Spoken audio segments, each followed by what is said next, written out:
तथा कार्यकलापों के कारण उनकी अनुपस्थिति से ऐसा लगा कि अर्जुन भगवान द्वारा दिए गए उपदेशों को भूल गया हो, लेकिन वास्तव में बात ऐसी नहीं थी। वह पुनः अपनी इंद्रियों का स्वामी बन गया। तो अर्जुन ने जैसे ही भगवत गीता के उस ज्ञान को फिर से याद किया, तो उसका जो दुख था, उसका जो सेपरेशन था और उसके अंदर जो कर्मश था, सबका सब नाश हो गया। और भगवान के द्वारा दिए गए इस दिव्य ज्ञान को जब उसने याद किया, तो उसके अंदर जो अग्नि थी, ये जो दुख था, गंभीर दुख था, वो शांत हो गया। क्योंकि गीता का ज्ञान कूलिंग है। कृष्ण चक्रधारी लिख रहे हैं, cooling knowledge emanates from mouth of Krishna. तो भगवान के मुख से निकला हुआ एक ज्ञान जो कि एकदम ठंडा राहत अर्जुन को पहुंचाया। जैसे उसने उसको ज्ञान को, भगवत गीता के ज्ञान को याद करना चालू किया, तो उसको कृष्ण की उपस्थिति, जो कि थे उसको कृष्ण की उपस्थिति दिखने लगी। भगवान के द्वारा दिए गए निर्देश को उसने अपने जीवन में याद किया। था विश्व को ब्रह्म संपत्त्या संचिन्न त्वेत संशया लीन प्रकृति निर्गुण्य दलिंगा संभव। आध्यात्मिक संपत्ति से युक्त होने के कारण उसके द्वैत के संशय पूर्ण हो गए। इस तरह भौतिक प्रकृति के तीनों गुणों से मुक्त होकर अध्यात्म में स्थिर हो गया। और जन्म तथा मृत्यु के पास में उसके फंसने की कोई आशंका न थी, क्योंकि यह भौतिक रूप से मुक्त हो चुका था। तो जन्म कर्म चा में दिव्य जो में जानाति तत्वता त्यक्त्वा देहम पुनर्जन्म नेति मामेति स्वर्जुन। जो मेरे जन्म और कर्म की दिव्य स्थिति को जान जाते हैं, वो इस संसार से शरीर छोड़ने के बाद वापस इस संसार में नहीं आते। तो इसी प्रकार से अर्जुन की वो स्थिति, वो स्टेज अर्जुन ने प्राप्त किया कि जहाँ पर भगवान के दिव्य ज्ञान को फिर से अपने जीवन में उसने जैसे याद किया, तो उस ज्ञान को याद करते ही अर्जुन उससे मुक्त हो गया।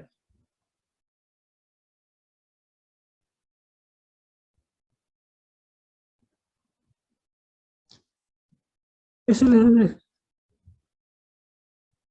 इस श्लोक का तात्पर्य विश्वनाथ से कोई था कोई बहुत लंबा लिख रहा है, कुछ तो इसमें इम्पोर्टेंट होगा।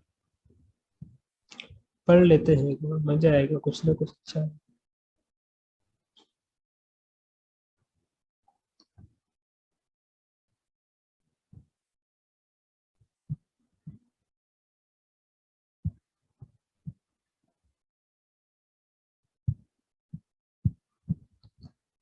In the Bhagavad Gita, it says, "Man mana bhav madbhakto majjaji maam namaskuru, mahave satyante pritiyanu prayashimi."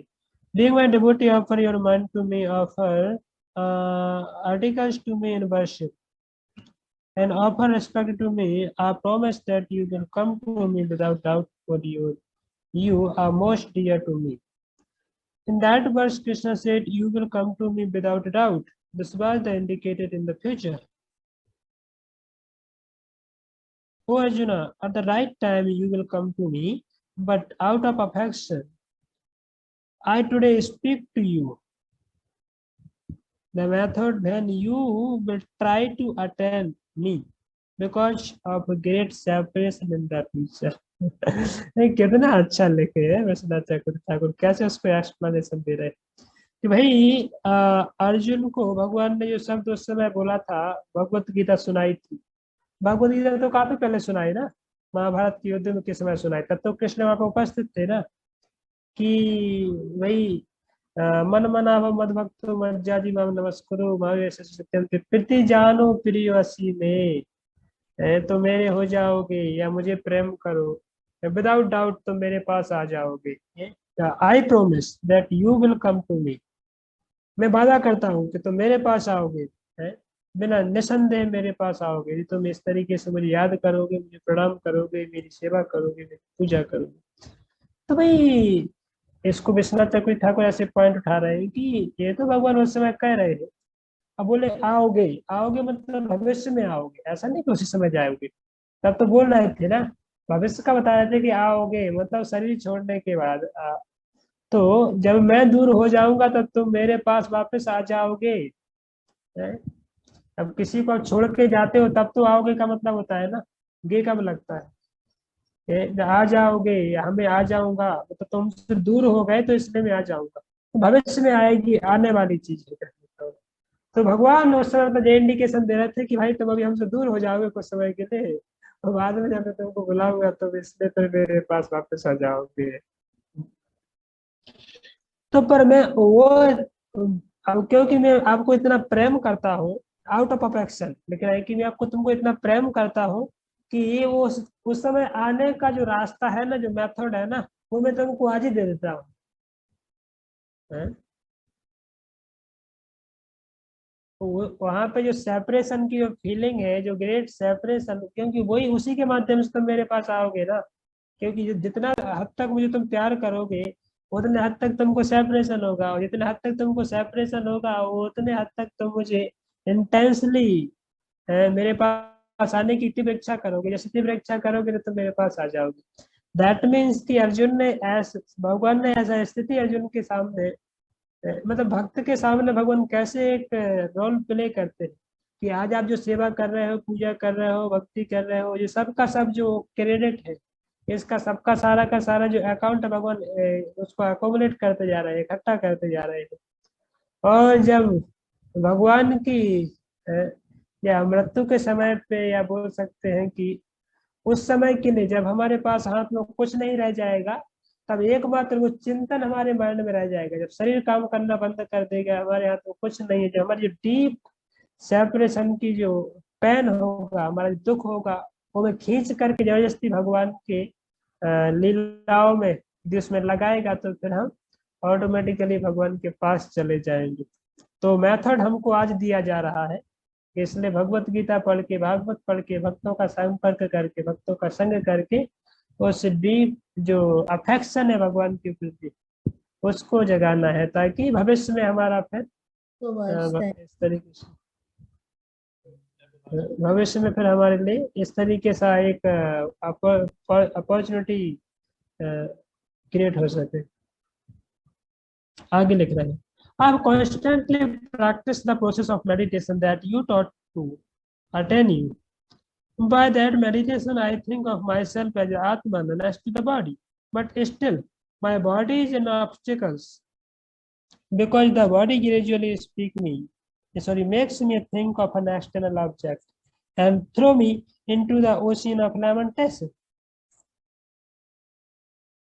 And therefore, I have decided that I will cultivate what is known as yoga previously practiced, which is like a weapon of knowledge, and recommend in all scriptures to separate the soul from the body.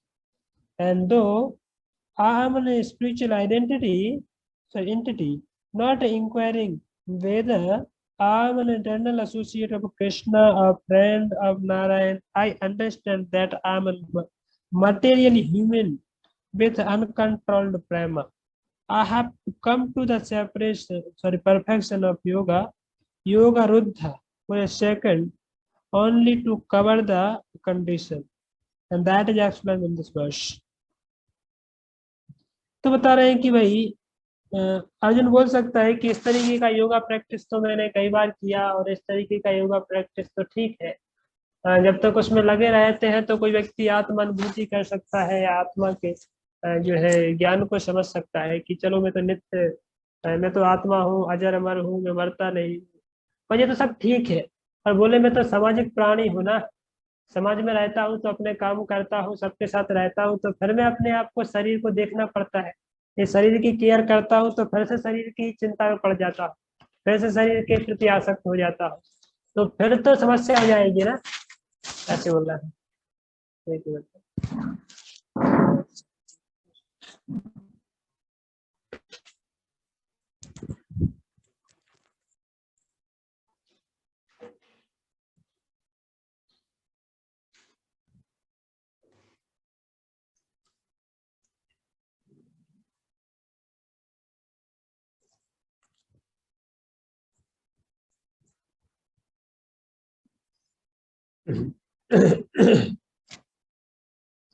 तो जो external object है, उसके कारण जब मैं चिंता करने लगता हूँ कि देखो शरीर को भी देखना है, मेंटेन करना है, इसको खिलाने पिलाने के चक्कर में फिर से बाह्य चेतना में आ जाता हूँ। जैसे बाह्य चेतना में आ जाता हूँ तो जो ऑब्स्टिकल्स हो जाता है भक्ति में, जो फिर से मुझे भौतिक संसार में फेंक देता है, भौतिक संसार के दुखों में फेंक देता।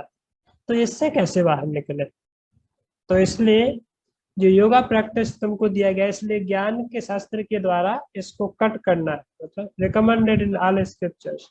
ये सारे शास्त्रों में इसलिए यही बताया गया है कि जो ज्ञान इसलिए अभी आवश्यक है कि ताकि उस समय पे आप इस ज्ञान के शास्त्र के द्वारा उस भौतिक आसक्ति को कट कर सको और अपने असली एम को प्राप्त कर सको।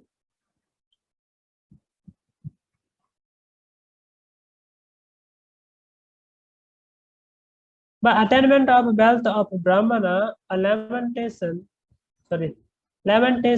vanish. This is the statement of a Sutta. According to his understanding, actually giving up the wealth of material world, one becomes free of a lamentation. By attaining dear friendship with Krishna in his manifest unmanifested pastimes, Brahma Sampatya, one should completely cut the doubt of a duality. One has the doubt, and do I have the relationship with the body or not? Other doubt is as follows. Actually, though, there is a difference between Krishna and me, and the doubt is that previously, because of mutual friendship, there was oneness between us. तो प्रभुपा जी काफी सारा कृष्णा चक्रवर्ती ठाकुर काफी सारा जो है सिद्धांत दे रहे हैं, वननेस का, मर्ज होने का प्रिंसिपल बता रहे हैं।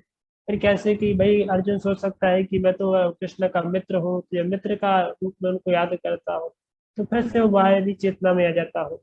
तो इस तरीके से डुअलिटी जी हमेशा बनी रहती है। तो फिर इससे कैसे बाहर निकले, उसी के लिए बता रहे हैं।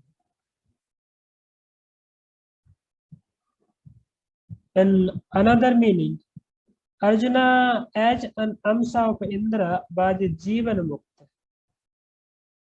who had a material body but gave it up. Thus, he was without lamentation. He was free of lamentation and illusion, arising from investigating the material world. Such Sanchinna Devam Samaya. This is because he was beyond the gunas, having merged prakriti into guna. ये काफी सारा इसमें सिद्धांत दे दिया है, इतना आपको भी आवश्यकता नहीं। तो कैसे भगवान के थॉट में वो इतना चले गए कि जो बाहर का लेमेंटेशन था उससे मुक्त करने का मतलब, उसमें काफी सारे सिद्धांत दिए, वो समझने चाहिए नहीं करके।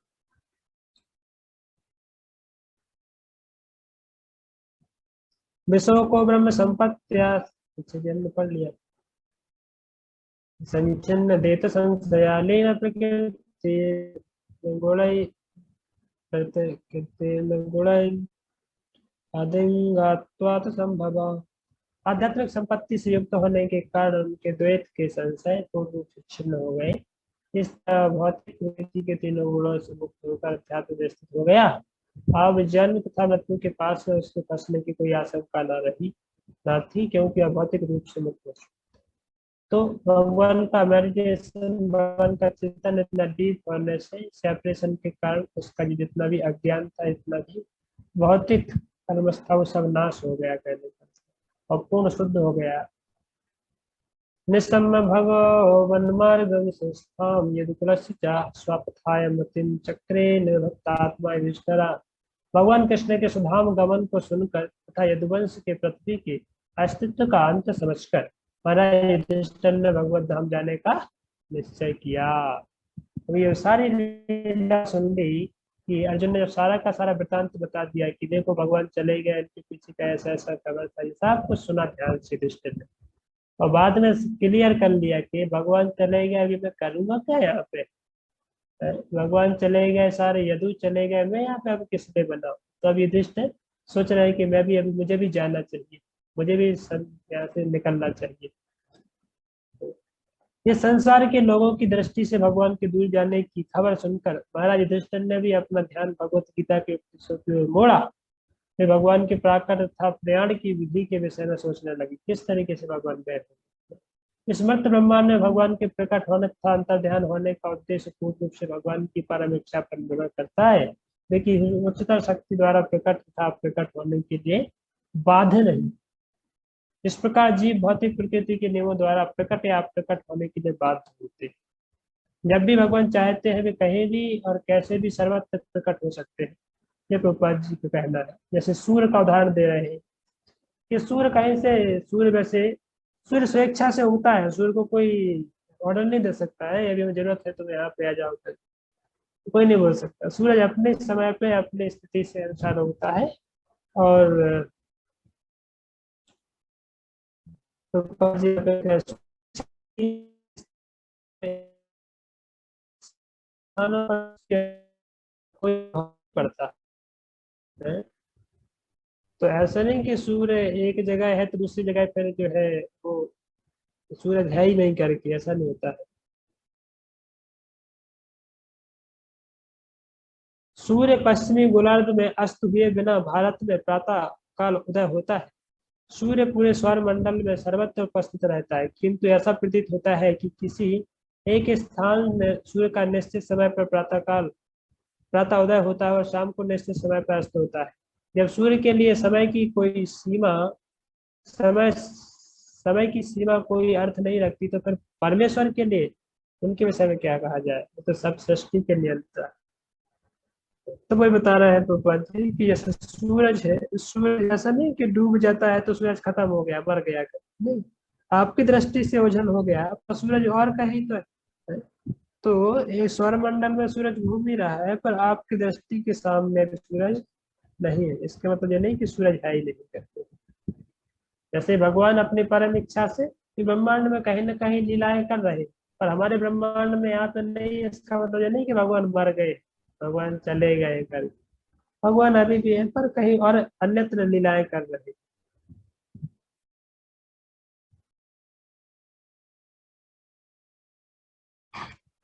ठीक है, तो हम इसके आगे कल चर्चा करेंगे।